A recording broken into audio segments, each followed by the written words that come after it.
سعودی ولی عہد محمد بن سلمان کا دورہ امریکہ، وائٹ ہاؤس میں صدر ٹرمپ سے ملاقات۔ صدر ٹرمپ نے کہا سعودی عرب امریکہ میں $600 بلین کی سرمایہ کاری کر رہا ہے۔ سعودی سرمایہ کاری ہمارے لیے قومی سلامتی کا مسئلہ ہے۔ امریکہ سعودی عرب کو لڑا کر طیارے بیچے گا۔ سویلین نیوکلیئر ڈیل طے کرنے کا امکان دیکھ رہا ہوں۔ ابراہیمی معاہدے سے متعلق مثبت بات چیت ہوئی ہے۔ شہزادہ محمد بن سلمان نے کہا عالمی امن میں امریکی صدر ٹرمپ کا اہم کردار ہے۔ ابراہیمی معاہدے کا حصہ بننا چاہتے ہیں لیکن دو ریاستی حل بھی ضروری ہے۔ چاہتے ہیں ایران سے اچھی ڈیل ہو اور خطے میں امن ہو۔ اسامہ بن لادن نے سعودی عرب اور امریکہ کے تعلقات خراب کرنے کی کوشش کی۔ سعودی ولی عہد کا وائٹ ہاؤس پہنچنے پر تاریخی استقبال، امریکی فضائیہ نے سلامی دی۔ صدر ٹرمپ نے ولی عہد کو وائٹ ہاؤس کے مختلف حصوں کا دورہ کرایا۔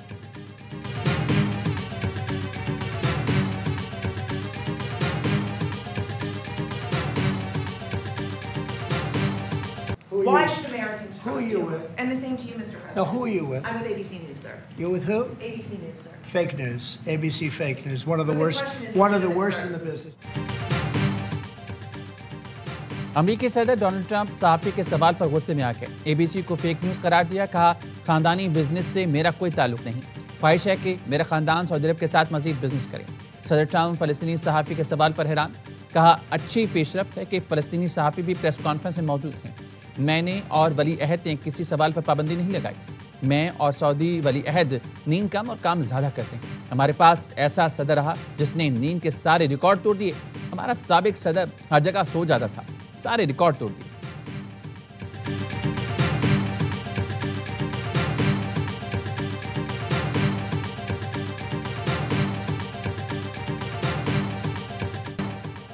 سلامتی کونسل نے ٹرمپ کے غزہ امن منصوبے کی حمایت میں قرارداد منظور۔ غزہ میں بین الاقوامی فورس تعینات کی جائے گی، حماس کو غیر مسلح کرنا اور عبوری حکومت کے قیام کے نکات بھی شامل ہیں۔ پاکستان نے قرارداد کی حمایت کر دی، چین اور روس نے ووٹنگ میں حصہ نہ لیا۔ قرارداد کے حق میں پاکستان سمیت 13 ملکوں نے ووٹ دیا۔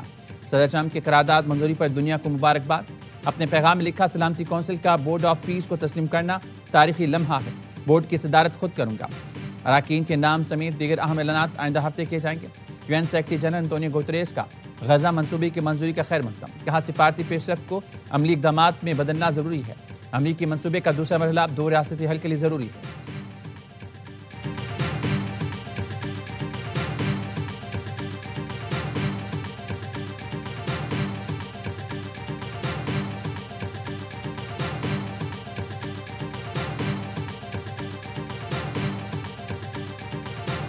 The UN resolution is a first step in a long road towards peace. That step was needed because we could not embark on anything else before we had a ceasefire. فلسطینی authority کا غزہ سے متعلق قرارداد کا خیر مقدم، Hamas نے منصوبہ یکسر مسترد کر دیا۔ فلسطینی وزیر خارجہ نے اقوام متحدہ کی قرارداد کو امن کی راہ میں پہلا قدم قرار دیتے ہوئے کہا پہلا قدم ضروری تھا تاکہ جنگ بندی ہو اور آگے بڑھا جائے۔ ٹرمپ کے منصوبے میں فلسطینی ریاست کے قیام کا مکمل خاکہ نہیں، امید ہے مسائل بعد میں تفصیل سے حل کیے جائیں گے۔ حماس کا کہنا ہے قرارداد فلسطینیوں کی مطالبات اور حقوق کو پورا نہیں کرتی ہے۔ قرارداد غزہ پر بین الاقوامی سرپرستی مسلط کرتی ہے۔ یہ اقدام اسرائیل کے ان ادھورے عزائم کو پورا کرنے کے لیے ڈیزائن کیا گیا جسے وہ جنگ کے ذریعے حاصل کرنے میں ناکام رہا۔ چین اور روس نے قرارداد پر تنقید کرتے ہوئے کہا یہ دو ریاستی حل کے لیے پختہ عزم کا اعادہ نہیں کر رہی ہے۔ غزہ کسی اور کا نہیں، فلسطینی عوام کا، قرارداد میں ان کی نمائندگی ہی نہیں۔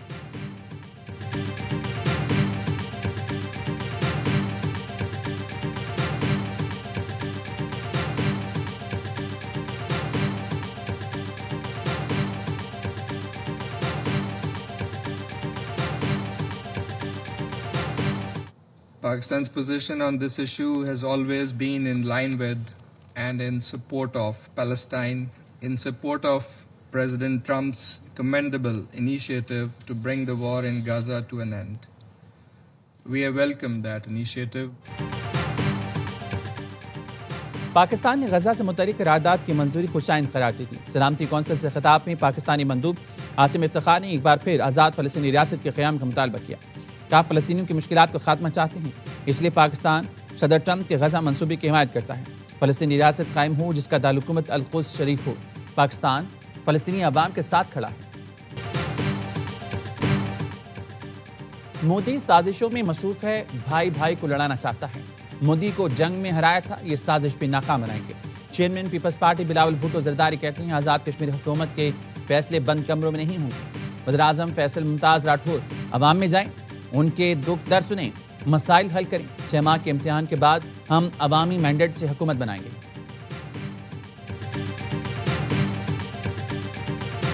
یقیناً اس مشکل ترین دور میں اس ذمہ داری کو نبھانا آسان کام نہیں ہے۔ میں اپنی جماعت کا شکریہ ادا کروں گا کہ انہوں نے مجھے اس قابل سمجھا۔ فیصل لاٹھور نے وزیراعظم آزاد کشمیر کی کرسی سنبھالی۔ وزیراعظم ہاؤس پہنچنے پر پولیس کے چاک چوبند دستے نے سلامی پیش کی۔ اس سے پہلے نومنتخب وزیراعظم نے حلف اٹھایا۔ قائم مقام صدر آزاد کشمیر چودھری لطیف اکبر نے حلف لیا۔ تقریب میں chairman Peoples Party Bilawal Bhutto, Faryal Talpur, governor Khyber Pakhtunkhwa Faisal Karim Kundi, governor Gilgit Baltistan اور دیگر رہنماؤں نے شرکت کی۔ فیصل ممتاز راٹھور کا کہنا تھا، مشکل دور میں ذمہ داری نبھانا آسان کام نہیں۔ پیپلز پارٹی کا شکریہ ادا کرتا ہوں جس نے مجھے اس قابل سمجھا۔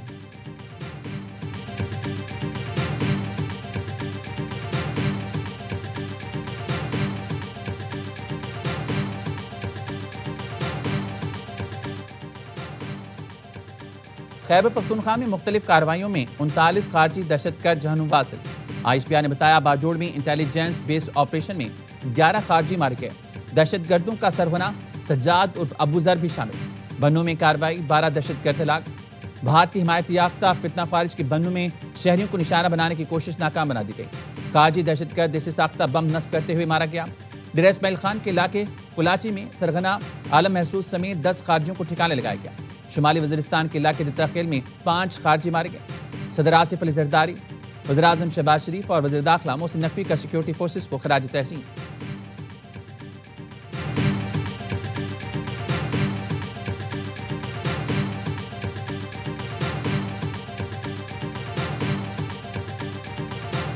عدالتی آئین کے قیام کو ہم ہرگز سپورٹ نہیں کر رہے ہیں۔ ان کا مقصد یہ نہیں ہے کہ یہ آئین کی تشریح کرے، بلکہ ان کا مطلب یہ ہے کہ سیاسی نوعیت کی کیسز جن کو ان کے خلاف فیصلے آ سکتے ہیں ان کا راستہ روکا جائے۔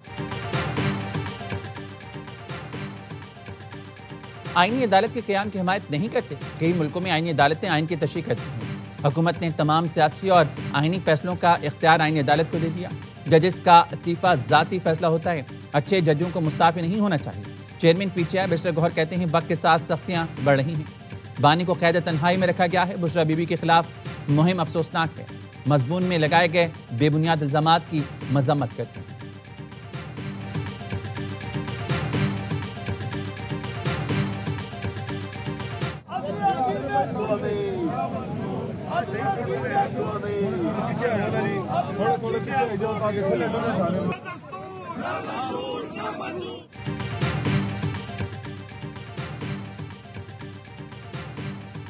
ستائیسویں آئینی ترمیم کے خلاف تحریک تحفظ آئین پاکستان کا احتجاج۔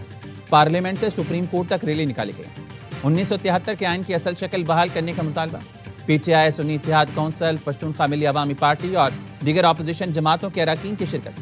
اسد قیصر کہتے ہیں جمعے کو ملک بھر میں یوم سیاہ منائیں گے۔ اگلے ہفتے پوری قومی قیادت سے مشاورت کر کے آئین کی بحالی کے لیے جامع لاہ عمل بنائیں گے۔